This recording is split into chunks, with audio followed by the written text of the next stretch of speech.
Without more ado, let me introduce our guests. We have, turn my page around, Charles Edwards as Celebrimbor, I'm trying to get these names right, Morfydd Clark as Galadriel, yes, and Ben Walker as High King Gil-galad. Now, you are all elves. We are. Can you tell me something about what kind of training? Was there a boot camp? What did it take, not only to get into character, but to get into race? Well, there was a boot camp of sorts in terms of movement, and which essentially is for me anyway, because I'm quite erratic, and my character actually he's got a very busy mind, which when you're acting the role can lead to perhaps too much busyness in the acting. So I was constantly being told just to calm down a little bit. On and off set. Yes. Calm down. Yeah, just calm down generally in life, actually. So for me, it was a question of trying to keep a lid on that. But we did reach a compromise in that he's as I've described, he's a fantastically frenzied state of mind, and that can lead to movement that perhaps is not what one might expect of a lord of a region. Now, Morfydd, you not only have to be an elegant elf, but you have to do it halfway up a cliff, in the middle of the ocean, and halfway up a snow troll as well. How do you manage those two things together? Well, I did a lot of physical training, which kind of involved swimming, climbing, just stunts in terms of weapons, riding, and just generally trying to get as fit as I could. And I found that was really useful in trying to kind of become a creature that is more powerful than us kind of mere mortals. But yeah, the movement training was really useful. I remember once we did one where you had to she hid something in the room, Laura did, and we had to find it. And so the elves kind of walk around all kind of serenely trying to find it, and then apparently the hobbits were just scuttling around like raccoons. Yeah. But it is good. We had a universal vocabulary that united us as a species. And we had a lot of, because Tolkien basically wrote a language and then wrote some books around it. And so language is so important, not only to us and our relationship with Tolkien, but to the elves. It's almost like a weapon that they use, this kind of beacon of light that radiates how they communicate, that connects them with the Valar. And so we did quite a bit of research and study with language, and the research and work is ongoing. Yeah, it is. It is. And is it easy to get to a reality within that? Because it is fantasy, but obviously you've got to commit to it in a way that you're absolutely convinced and you're absolutely authentic. So how do you just tune out the real world and say Middle Earth is where we are? With any scene, the truth of any story comes from when you're in the scene with your scene partner. You're just doing your job and just communicating your truth to each other and listening. That's the reality of it. That's what acting is, mainly listening. And so that never troubled me. That you are who you are, and you're presenting those characters to the best of your ability. I mean, real life is weird too. I'm wearing a king's garb, but just get on the train, and it really puts everything in perspective. In some ways, being at work is so much more normal than real life. Okay, I have some questions from our journalists. Yes. This is from Carlos from Cinema Comics. He would like to know, because he's from Spain, what it's like working with J.A. Bayona. What was that like? Because it's for the first couple of episodes I think he directed. How was that experience? Wonderful, and I'd been a fan of J.A. for years, since The Orphanage, which I kind of remember getting from Blockbuster. And taking the TV from the living room up to my bedroom to watch it with my friends. Oh, I was about to say, you watched it on your own? No. And it was meeting a hero that did not disappoint. His imagination is so wild and fantastic, and so is his ambition, and yet he also is can maintain a kind of silliness and lightness on set, which, it's just lovely to work with. It was an honor. He played music in between. Did he do that with you guys? Yeah. He had these huge speakers and would kind of blare these mostly film scores in between takes, and at first I found it a bit off-putting, but I did, frankly, I was like, don't make me work in between work. But what was great about it was that it kind of subconsciously, you could understand the tone and his vision of what he was looking for. And not only us as actors, but the crew seemed kind of unified in this singular vision. And he did it with grace and sophistication. I thought it was actually really charming by the end. Yeah. Okay, so I have a question from Thorsten from Stream Wars in Germany. What can you tell us about your audition? What was it like? I gather there was a lot of secrecy around it. So what was each of your auditions like? Mine was very straightforward. I submitted a tape, and that was it. That's the story. Here we are. It was very easy. It was quite a quick turnaround. I hear others were less quick, but in my case, that was it. I have no associated amusing story or insight to that brief tale. Morfydd, how was your audition? Quite the opposite. It was long, very long, and spanned 3 countries. Started off in London, then went to LA, and then finished off in Barcelona with Jay and all his crew. And there were kind of 2 scenes, one of which was kind of with Elrond and one of which was with Halbrand. And the one with Elrond that I auditioned with, we didn't shoot for a long time. And there was such relief when that scene was finally shot. The audition was finally over. Yeah. A year later. I know it's fine. Yeah. Mine was, I sent a tape, and then months went by. I completely forgot about the job. And they called me up and they were like, so we're going another way with the other character. Do you want this one? And I was like, yeah. I mean, but also, I was nervous about it. I always tell the story about JD calling me from the hospital. He was kind of pitching the job, and you know that this is going to be a huge time commitment, not only for you, but for your family. And I wasn't really, I was hesitant. He had called me, and I could hear that he was someplace loud. And I said, I can't hear you. He said, I'm in the hospital. I said, are you okay? He said, yeah, no, I'm fine. My wife just had a baby. But the thing about Tolkien that I want to encapsulate, like, he was so focused and so dedicated that it completely pacified any of my nerves. Okay, I have a question from Arthur from Newsweek. It's quite a long question for Morfydd. Okay. There was obviously a lot of weight and expectation to go with the role of Galadriel, especially after Peter Jackson's beloved and now 20-year-old trilogy. Yet the younger Galadriel is different from earlier adaptations. Did you take inspiration from Cate Blanchett's work, or did you draw directly from J.R.R. Tolkien's novels? I think it was both. It was definitely both.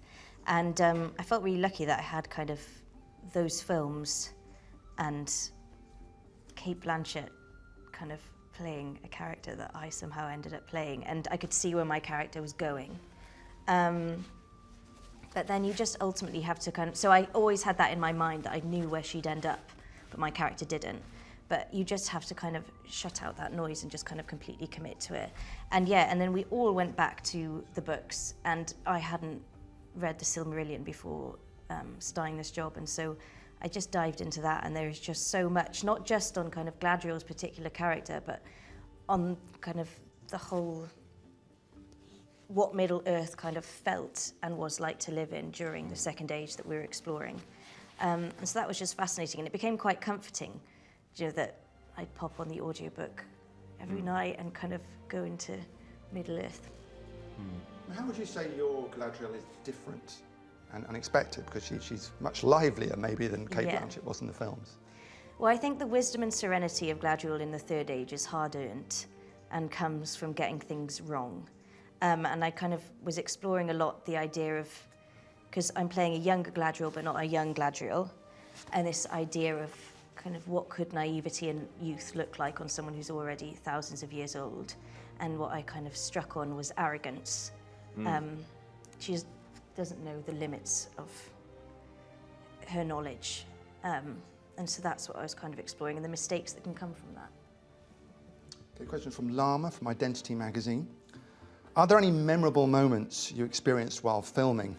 Can you tell us what they are? Many. Every single day. Yeah. Many. Yeah.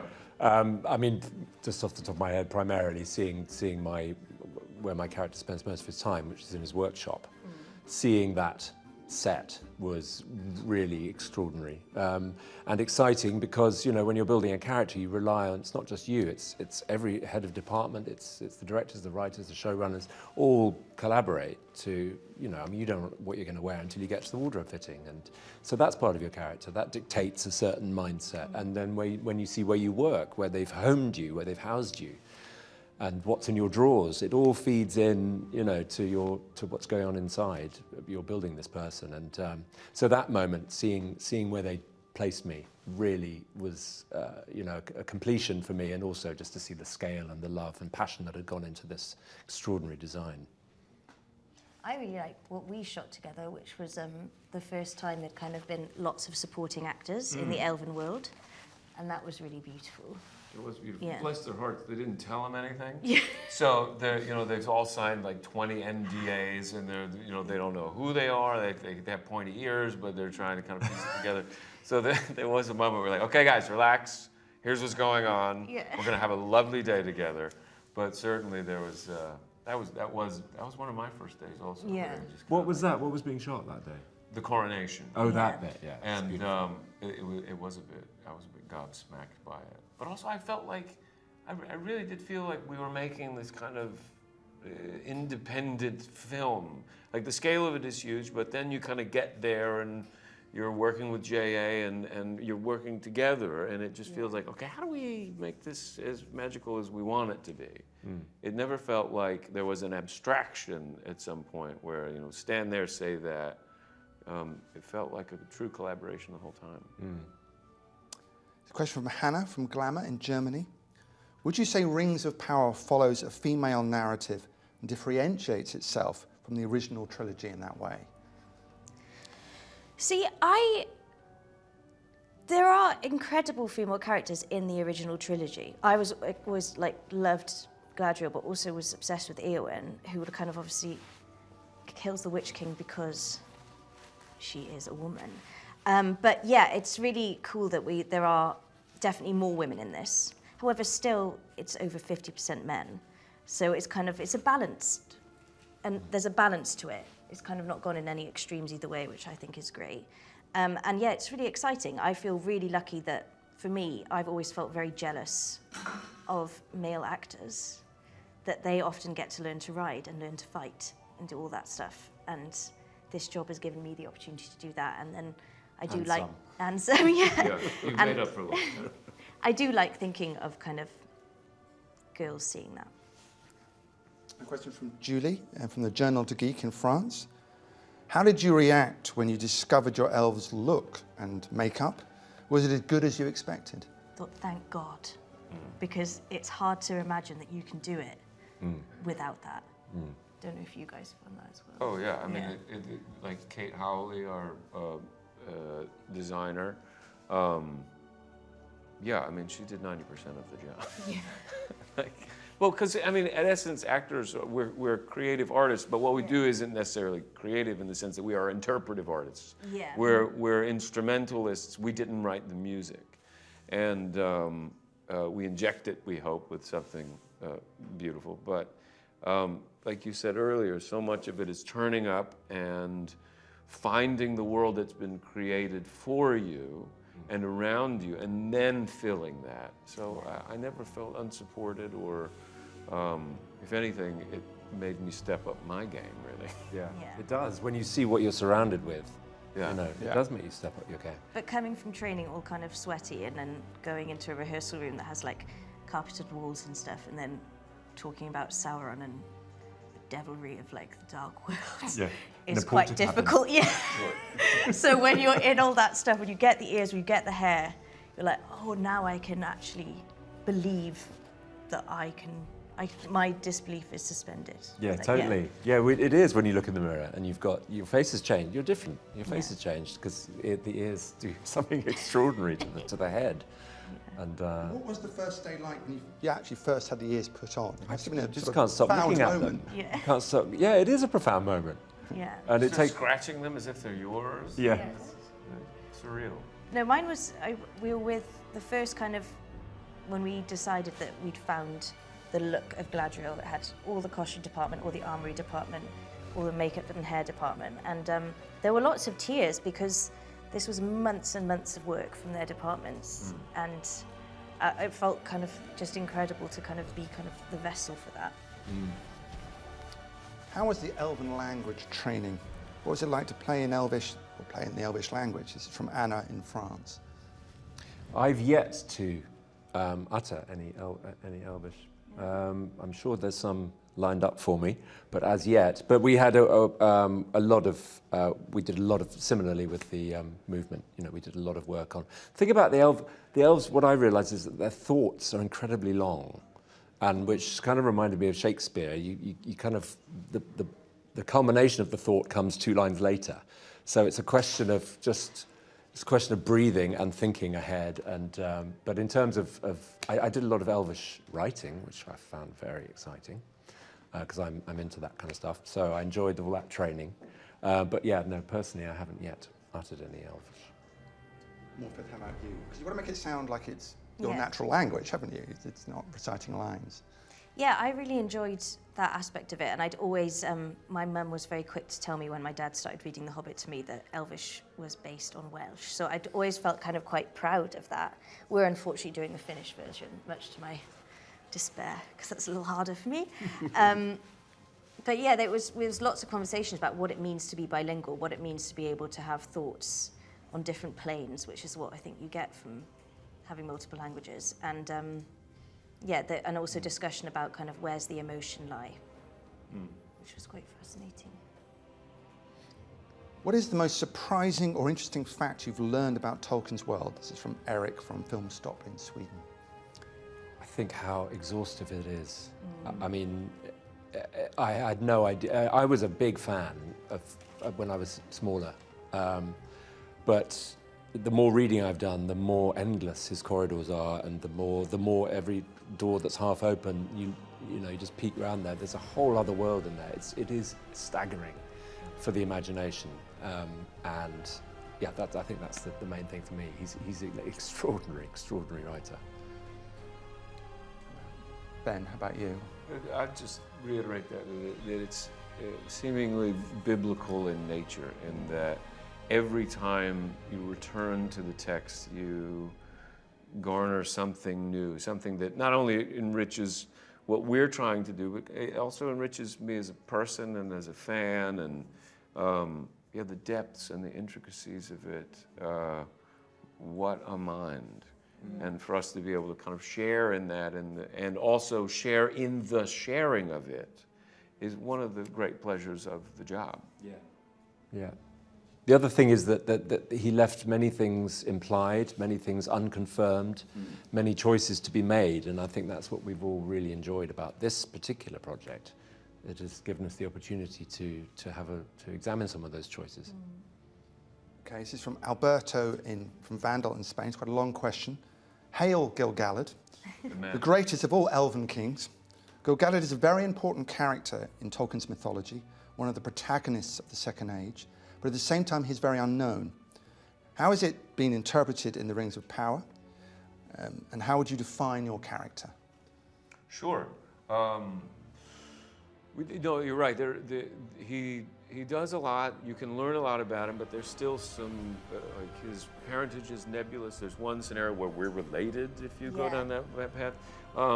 But I take that as also a bit of information about him, that kind of mysterious nature, that he is highly prescient, and that he can sense the rise of evil. You know, he's the one sending letters to the Númenóreans years before evil comes. Like, you guys should start building some boats. I just got a feeling. And Tolkien, of course, worded it much better. Yeah, hey, y'all, build some boats. But I think that is also a little factoidal nugget that is usable. But in terms of who he is, I think he's just exactly that.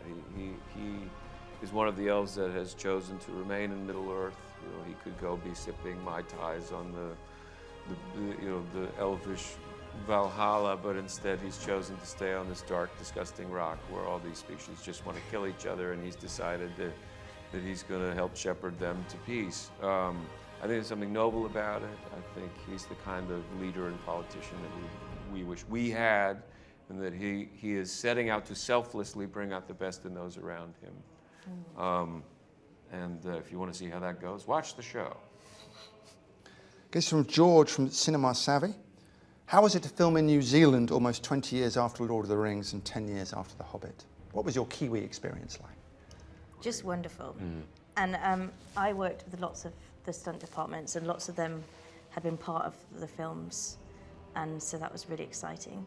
And Andy in particular was the Uruk-hai who gets the first arrow in him at Helm's Deep. So as a fan, that was very exciting. Cool. Yeah, and it was wonderful. I think the thing, I'm Welsh and I've worked quite a lot in Wales, and I think a wonderful thing about working in a small country like Wales or New Zealand is that you're going into a machine that already works very well. Everyone knows each other because it's such a small place. And so I think we were very, very lucky to be going into a system that already worked and had so much passion behind it, because what we were doing was kind of big and mad with kind of loads of actors who suddenly found themselves halfway across the world. And yeah, the country puts you in a constant state of the sublime. It's so beautiful. It does. And the people were so kind and welcoming. So many of us were away from home, our comforts, our families, and they really softened that blow for a lot of people, just with their generosity and their spirit and their respect for one another. I was at a fitting. My son was there with me, and I was at a fitting yesterday, and one of the stylists was a Kiwi, and he said, "I've been to New Zealand. It's much cleaner than it is here." Like it's still a part of him, you know. That respect for A, their land, and B, each other. It really permeated us as a cast, and you can certainly see it on the screen.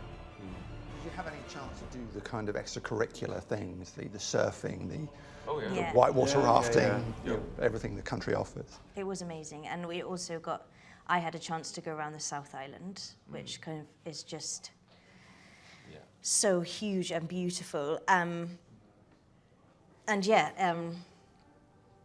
It was really just kind of, I still can't believe that I got the chance to kind of tick off a bucket list thing. It's the place that you kind of always want to go, and we got to go there. Okay, this question from Enid from the Khaleej Times. The Rings of Power is premiering in multiple languages in more than 240 countries and territories worldwide.